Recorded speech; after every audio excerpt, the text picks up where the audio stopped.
बिस्मिल्लाहिर्रहमानिर्रहीम। अस्सलामुअलैकुम dear students, मैं बशीर अहमद मुबशिर, आपका मैथमेटिक्स टीचर। आज हम मैथमेटिक्स 9th क्लास जो आर्ट्स ग्रुप है उसकी जो एक्सरसाइज नंबर 7.2 है उसका क्वेश्चन नंबर 1 उसको सॉल्व करेंगे। क्वेश्चन नंबर 1 कुछ इस तरीके से लिखा गया है कि मुंदरजा झैल में मतलूबा रकम मालूम करें। यानी कि ये हमारे पास ये 5 क्वेश्चन दिए गए हैं, इनमें जो उन्होंने मतलूबा रकम कही है वो आपने मालूम करनी है। मसलन इधर उन्होंने कहा है कि जो 61वीं रकम है वो आपने मालूम करना है, इधर 19वीं रकम मालूम करना है और इधर 45वीं रकम जो है उसको मालूम करना है। इसी तरह इस क्वेश्चन के अंदर उन्होंने जो 14 नंबर पर रकम आ रही है उसके बारे में कहा और इधर 18 नंबर पे जो रकम आ रही है उसके बारे में उन्होंने कहा कि वो आपने मालूम करना है।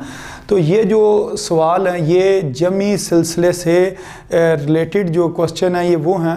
इनको अब किस तरीके से सॉल्व करना है, इसमें कौन सा फार्मूला इस्तेमाल होना है वो मैं आपको पहले बता देता हूँ।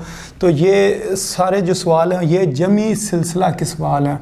तो जो जमी सिलसिला होता है उसका जो फार्मूला है वो ये है, AN बराबर है A1 जमा N-1 इंटू D। यानी कि ये फार्मूला हमने इन तमाम सवालों में इस्तेमाल करना है। अगर इस फार्मूले में हम देखें तो हमारे पास 4 चीज़ें हैं, एक AN है, एक A1 है, एक N और एक D है। तो सवाल के अंदर आपको इन 4 में से 3 चीज़ें दी गई होंगी और जो चौथी चीज़ होगी वो आपने ख़ुद मालूम करनी होगी। मसलन अगर मैं ये सबसे जो पहला सवाल है इसको अगर मैं लिखूँ, ये लिखा 3, 7, 11 और उन्होंने क्या किया, आपने 61वीं रकम मालूम करनी है। तो इधर हम ना A लिख कर उसके नीचे जो 61 है या 61 है वो हम लिख सकते हैं। तो अगर हम इसको देखें कि ये किस हिसाब से ये सिलसिला लिखा गया है, तो अगर हम 3 के अंदर क्या चीज़ ऐड करें तो 7 जवाब आता है। तो वो हमें पता है अगर इसके अंदर हम 4 को ऐड करेंगे तो फिर हमारे पास 7 आएगा। अब 7 में हमने क्या ऐड करना, तो 11 आ रहा है। तो वो हमें पता है कि अगर 4 को ऐड करेंगे या जमा करेंगे तो हमारे पास क्या आ जाएगा, 11 आ जाएगा। तो ये जमी सिलसिला ऐसा है कि जो अगली रकम है वो किस तरह हासिल हो रही है, 4 को जमा करने से। तो इस तरह की अगर जो सिलसिला दिया गया हो उसको हम कहते हैं जमी सिलसिला। अब इसके अंदर जो सबसे पहली रकम होगी, जो सबसे पहली रकम होगी उसको आपने A1 का नाम देना और वो किसके बराबर है, 3 के बराबर है। उसके बाद आपने कहना D कहते हैं डिफरेंस को, या उर्दू में डिफरेंस को कहते हैं फ़र्क। तो D की कीमत किस तरह आपने निकालनी होती है, ये जो रकमें दी गई होती हैं आपने अगली रकम में से पिछली रकम को माइनस करना। मसलन ये वाली हम 2 रकमें ले लेते हैं, अगर ऊपर से मैं इसको ख़त्म कर दूं और आप यूँ समझें कि आपने D किस तरह निकालना है, इसमें से इसको माइनस करना है। यानी कि जो अगली रकम है उसमें से पिछली रकम माइनस कर देनी है। 7 में से 3 को माइनस कर दें तो इस तरह D कितना आ जाएगा, 4 आ जाएगा। बेशक ये ले लें या इस 11 में से 7 को माइनस करें। अगर 11 में से 7 माइनस करें तो फिर भी हमारे पास कितना जवाब आ जाता है, 4 जवाब आ जाता है। उसके बाद आपने लिखना है N। तो ये जो आखिरी रकम दी गई होगी इसके जो नीचे लिखा होगा, इसके जो नीचे लिखा होगा वो किसकी कीमत होगी, N की कीमत होगी। तो ये देखिए हमारे पास अब 3 रकमें हमने मालूम कर ली हैं। A1 का भी हमें पता चल गया, D का भी पता चल गया और N का भी पता चल गया। N के बारे में मैंने आपको क्या बताया, जो आखिरी रकम होगी उसके नीचे जो लिखा होगा वो N की वैल्यू होगी। और अब हमने निकालना क्या है, हमने A जो 61 है उसको हमने मालूम करना है। तो अब फार्मूला लिखते हैं। फार्मूला क्या जी, AN बराबर है A1 जमा N-1 इंटू D। अब N की जगह पर हमने क्या लगा देना, ये 61 को लगा देंगे। फिर A1 की जगह पर हमने 3 जो है वो दर्ज कर देना है। इसी तरह N की जगह पर हमने 61 या 61 लिखना और फिर -1 और D की जगह पर क्या लिख देना है, 4 लिख देना। अब A61 जो है ये किसके बराबर आ जाएगा, इधर 3 आ जाएगा और जब 61 में से हमने 1 माइनस करना तो इस जगह पर 60 आ जाएगा और ये कितना आ गया, 7, 4 आ गया।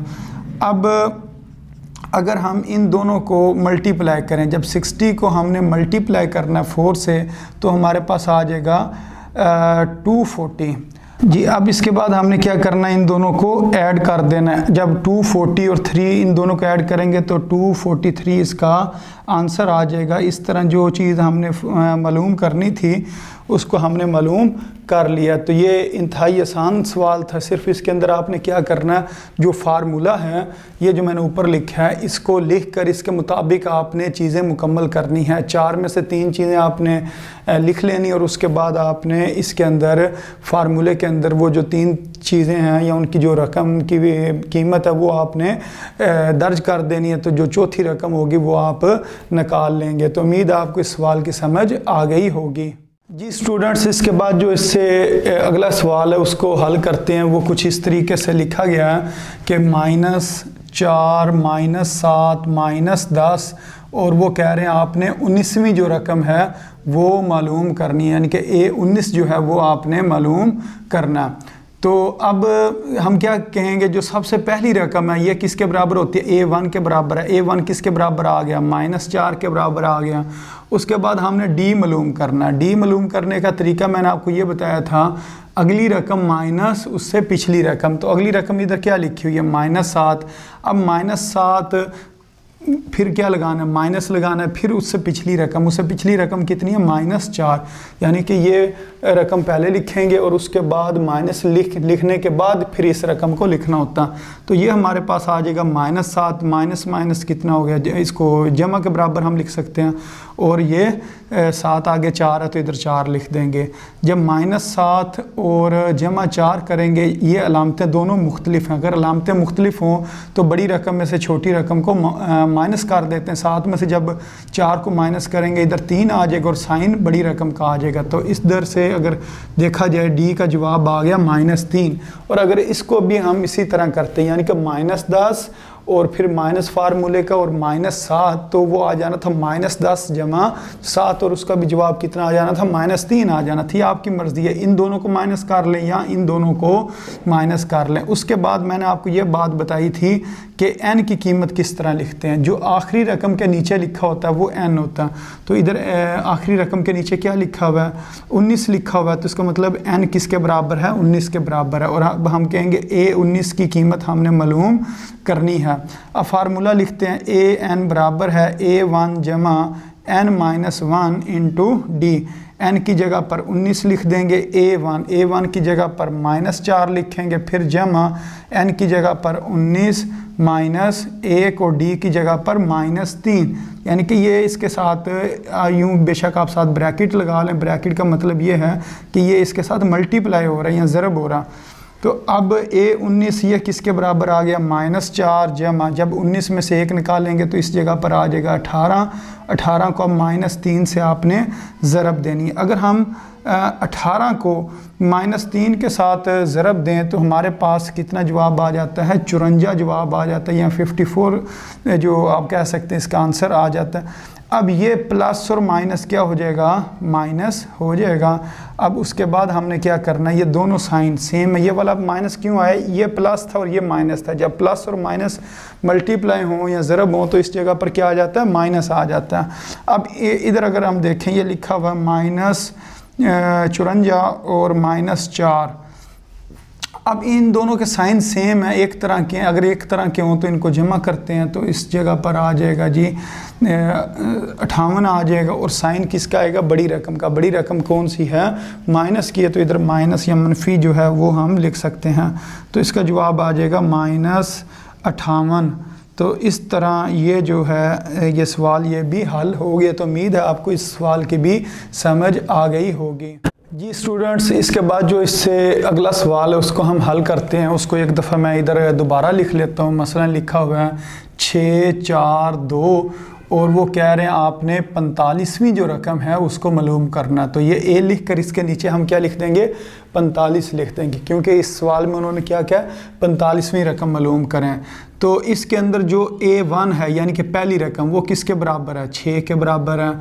अच्छा, उसके बाद हमने देखना होता है D किसके बराबर है, यानी कि डिफरेंस या फ़र्क किसके बराबर है। तो उसके अंदर हम क्या करते हैं, अगली रकम में से पिछली रकम को माइनस कर देते हैं, यानी कि 4, फिर ये फार्मूला का माइनस लिखेंगे और फिर उससे पिछली रकम क्या 6 उसको लिख देंगे। तो अगर इसको हम हल करें तो हमारे पास जवाब आ जाएगा -2। वो क्यों जवाब आएगा, इसके वजह ये है जो बड़ी रकम है वो माइनस की और छोटी रकम किसकी है, जमा की। एक रकम माइनस की और एक जमा की हो तो माइनस करते हैं और साइन फिर बड़ी रकम का लगाते हैं। 6 में से 4 निकालेंगे 2 और साइन बड़ी रकम का यानी कि 6 का साइन माइनस है तो इस जगह पर क्या आ जाएगा, माइनस। तो ये हमारे पास जो डी है उसका जवाब आ गया।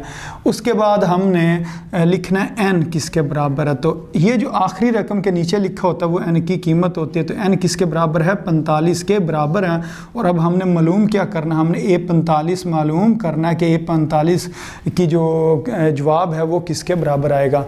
तो अब एक दफ़ा हम दोबारा फार्मूला लिखते हैं। ए एन, ये जो ऊपर लिखा है ए एन बराबर है A1 जमा n-1 इंटू डी। अब इधर हमने कीमतें दर्ज करनी है। n की कीमत दर्ज कर देंगे। n किसके बराबर है, 45 के बराबर है। A1 किसके बराबर है, 6 के बराबर है। इसी तरह ब्रैकेट लगाएंगे और n किसके बराबर है, 45 के, और फिर -1 और d किसके बराबर है, -2 के। इसलिए इसको ये साथ माइनस आ रहा है तो इसलिए मैंने इसके साथ क्या लगा लिया, ब्रैकेट लगा लिया। के बाद अब हम इधर एक दफ़ा दोबारा लिखते हैं जी। ए जो 45 है वो किसके बराबर है जी, 6 प्लस, जब 45 में से 1 माइनस करेंगे तो इस जगह पर आ जाएगा 44 और ये साथ क्या लिखा, -2, इसको इधर लिख देंगे। तो A45 या A45 इसका जवाब कितना आ जाएगा, 6 प्लस, जब 44 को हमने 2 से मल्टीप्लाई करना तो इसका जवाब आ जाएगा 88। लेकिन अब ये देखें ये प्लस है और ये माइनस है। जब प्लस और माइनस मल्टीप्लाई होंगे तो इस जगह पर अब क्या आ जाएगा, माइनस आ जाएगा। अब एक रकम माइनस की है बड़ी रकम और छोटी रकम प्लस की है तो इसका मतलब अब हमने इनको क्या करना, माइनस करना है। तो बड़ी रकम में से छोटी रकम को निकाल देंगे तो हमारे पास कितना जवाब आ जाएगा, 82 आ जाएगा और साइन बड़ी रकम का आ जाएगा। तो इसका मतलब ये हुआ जो हमारे पास A45 या 45 का जो आंसर आना है वो -82 या -82 जो है वो इसका जवाब आएगा। तो उम्मीद है स्टूडेंट्स आपको ये जो तीसरा सवाल है इसकी भी समझ आ गई होगी कि किस तरीके से इस सवाल को हल करना है। जी स्टूडेंट्स, इसके बाद जो इससे नेक्स्ट क्वेश्चन है उसको हम सॉल्व करते हैं। उसको एक दफ़ा मैं इधर दोबारा लिख देता हूँ। 9, 14, 19 और उसके बाद क्या लिखा हुआ है, ए और इसके नीचे लिखा हुआ है 14, यानी कि A14 की जो आपने वैल्यू फाइंड इसके अंदर करनी है। तो जैसा कि मैंने आपको इससे जो पिछले क्वेश्चंस थे उसके अंदर ये बात बताई थी, जो पहली रकम होती है उसको हम A1 कहते हैं और वो किसके बराबर है, सवाल के अंदर 9 के बराबर है। अच्छा, उसके बाद हमने डी फाइंड करना होता है। डी किस तरह फाइंड करते हैं, जो अगली रकम होती है उसमें से पिछली रकम को माइनस करना होता है। इसी तरह 14 में से हमने 9 को माइनस कर देना। अगर हम 14 में से 9 को माइनस करें तो हमारे पास इसका जो आंसर आ जाएगा वो कितना आ जाएगा, 5 आ जाएगा। अब इस तरह हमने ये डी भी फाइंड कर ली। उसके बाद हमने एन लिखना है। एन किसके बराबर है, जो सबसे लास्ट टर्म है या रकम है उसके जो नीचे लिखा होता है वो एन की कीमत होती है। तो एन हमारे पास इधर 14 के बराबर आ गया। अब हम कहेंगे कि हमने A14 जो है वो मालूम करना है। तो अब फार्मूला इधर लिखते हैं। ए एन बराबर है A1 जमा n-1 इंटू डी। अब n की जगह पर हमने क्या लिख देना, 14, फिर बराबर का निशान लगा लेंगे या इज़ इक्वल टू का, फिर A1 किसके बराबर है, 9 के बराबर है। इसी तरह n की जगह पर लिखेंगे 14, फिर -1 और d की जगह पर हमने लिख देना 5। अब इसके साथ माइनस नहीं है, यानी कि इससे जो पहले हमने सवाल किए हैं तो 2 सवाल ऐसे थे जिसके साथ माइनस आ रहा था, डी के जो वैल्यू थी वो माइनस में थी, इस वजह से हमने उसके साथ ब्रैकेट लगाई थी। इधर ब्रैकेट लगाने की ज़रूरत नहीं है। तो इसी तरह ए जो 14 है ये हमारे पास आ जाएगा 9 प्लस, अब 14 में से 1 को अगर हम माइनस करें तो इधर 13 आ जाएगा और साथ क्या आ जाएगा, 5 आ जाएगा। A14 जो है ये बराबर आ जाएगा हमारे पास 9 प्लस, अब जब हमने 13 को 5 से मल्टीप्लाई करना तो ये हमारे पास आ जाएगा 65। अब हमने क्या करना है, इन दोनों को ऐड कर देना है। अगर हम इन दोनों को ऐड करें तो हमारे पास आंसर कितना आना चाहिए, आ जाएगा जी ऐड करने के बाद 74। तो इस तरह ये जो A14 है ये हमने फाइंड कर लेना है। तो उम्मीद है स्टूडेंट्स आपको ये जो क्वेश्चन नंबर 4 था जिसको मैंने इस जगह पर हल किया उसकी आपको समझ आ गई होगी। जी स्टूडेंट्स, इसके बाद जो सबसे आखिर के अंदर ये जो सवाल लिखा हुआ है इसको अब हम हल करते हैं। ये लिखा हुआ है जी 11 फिर लिखा हुआ है 6, फिर लिखा हुआ है 1, और फिर कह रहे हैं आपने जो 18 नंबर पे जो रकम है उसकी कीमत आपने मालूम करनी है। तो इस सवाल को भी हम पिछले सवालों की तरह हल करेंगे। जो सबसे पहली रकम होती है उसको A1 कहते हैं और वो किसके बराबर है, 11 के बराबर है। उसके बाद हमने लिखना है D।